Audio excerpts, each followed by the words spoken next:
ambitious young people ask is, I want to be the next Elon Musk. How do I do that? One thing I really like about you is you are unusually fearless and willing to go in the face of other people telling you something is crazy. And I know a lot of pretty crazy people, you still stand out. Where does that come from, or how do you think about making a decision when everyone tells you this is a crazy idea? Or where do you get the internal strength to do that? Well, first of all, I'd say I actually think I feel fear quite strongly.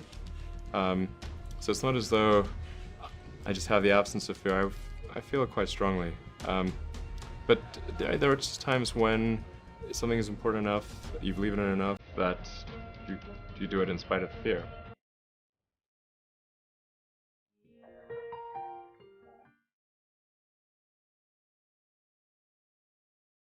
Could you talk about what you think the positive future for AI looks like and how we get there? Okay, I mean, I do want to emphasize that this is not really something that I advocate, or this is not prescriptive. This is simply hopefully predictive.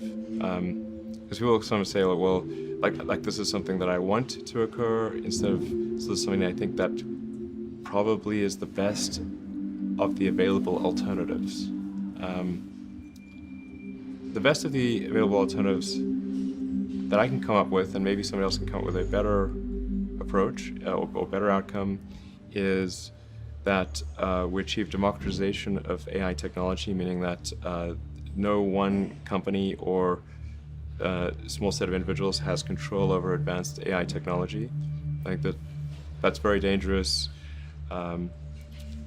It could also get stolen by somebody bad, like some evil dictator or country could send their intelligence agency to go steal it and gain control. It just becomes a very unstable situation, I think, if you've got any incredibly powerful AI. You just don't know who's going to control that. So it's not as though I think that the risk is that the AI would develop a will of its own right off the bat. I think it's more the concern is that someone may use it in a way that is bad, and even if they weren't going to use it in a way that's bad, that somebody could take it from them and use it in a way that's bad. That I think is quite a big danger.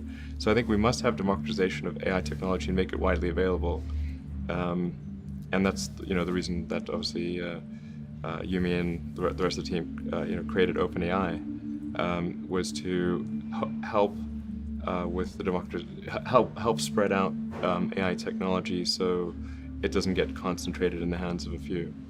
But then of course that needs to be combined with solving the high bandwidth interface to the cortex. Humans are so slow. Humans are so slow. Yes, exactly. But we already have a situation in our brain where we've got the cortex and limbic system. And the limbic system is kind of that's the primitive brain. It's kind of like your instincts and whatnot. And then the cortex is the thinking upper part of the brain. Those two seem to work together quite well. Occasionally your cortex and limbic system may disagree, but it generally works pretty well. Generally works pretty well, and it's like rare to find someone I've not found someone who wishes to either get rid of their cortex or get rid of their limbic system. Very true. Yeah, that's unusual. So I think if we can effectively merge with AI by improving that the neural link between your cortex and your digital extension of yourself, which already, like I said, already exists, just has a bandwidth issue, and then effectively you become an AI human symbiote, and if that then is widespread with anyone who wants it can have it, then we solve the control problem as well. We don't have to worry about some sort of evil dictator AI, because kind of we are the AI collectively. That seems like the best outcome I can think of. So you've seen other companies in the early days that start small and get really successful. Hope I know we're asking this on camera, but how do you think OpenAI is going as a 6-month-old company? It seems to be going pretty well. I think we've got a really talented group at OpenAI, and it seems like it. Yeah, really talented team, and they're working hard.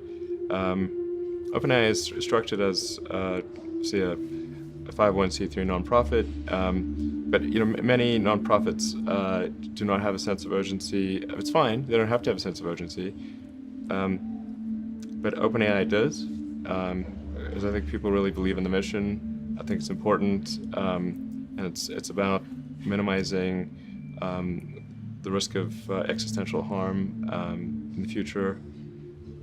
And so I think it's going well. I'm pretty impressed with what people are doing and the talent level. And obviously we're always looking for great people to join who believe in the mission. Close to 40 people now. It's going well. All right, just a few more questions before we wrap up. How do you spend your days now? Like what do you allocate most of your time to? My time is mostly split, it's split between SpaceX and Tesla, and of course I try to spend a part of every week at OpenAI. So I spend basically half a day at OpenAI most weeks, and then I have some OpenAI stuff that happens during the week. But other than that, it's really SpaceX and Tesla. And what do you do when you're at SpaceX or Tesla? Like, what does your time look like there? So that's a good question. I think a lot of people think I must spend a lot of time with media or on businessy things, but actually almost all my time, like 80% of it, is spent on engineering and design. So it's developing next generation product. That's 80% of it. You probably don't remember this. A very long time ago, many years, you took me on a tour of SpaceX. And the most impressive thing was that you knew every detail of the rocket and every piece of engineering that went into it. And I don't think many people get that about you.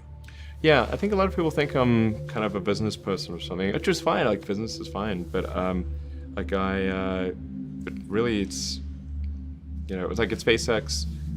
Gwynne Shotwell is Chief Operating Officer. She kind of manages legal, finance, sales, and kind of general business activity. And then my time is almost entirely with the engineering team, working on improving the Falcon 9 and the Dragon spacecraft, and developing the Mars colonial architecture. And then at Tesla, it's working on the Model 3 and some in the design studio, typically half a day a week, dealing with aesthetics and look and feel things, and then most of the rest of the week is just going through engineering of the car itself, as well as engineering of the factory. Because the biggest epiphany I've had this year is that what really matters is the machine that builds the machine, the factory, and that is at least 2 orders of magnitude harder than the vehicle itself. It's amazing to watch the robots go here and these cars just happen. Yeah. Now, this actually has a relatively low level of automation compared to what the Gigafactory will have and what Model 3 will have. What's the speed on the line of these cars? Actually, the average speed of the line is incredibly slow. It's probably about, including both X and S, it's maybe 5 centimeters per second. And what can you get to? This is very slow. Or what would you like to get to? I'm confident we can get to at least 1 meter per second, so a 20-fold increase. That would be very fast. Yeah. At least. I mean, I think 1 meter per second, just to put that in perspective, is a slow walk, or like a medium speed walk. A fast walk could be 1.5 meters per second. And then the fastest humans can run over 10 meters per second. So if we're only doing 0.05 meters per second, that's very slow, current speed. And at 1 meter per second, you can still walk faster than the production line.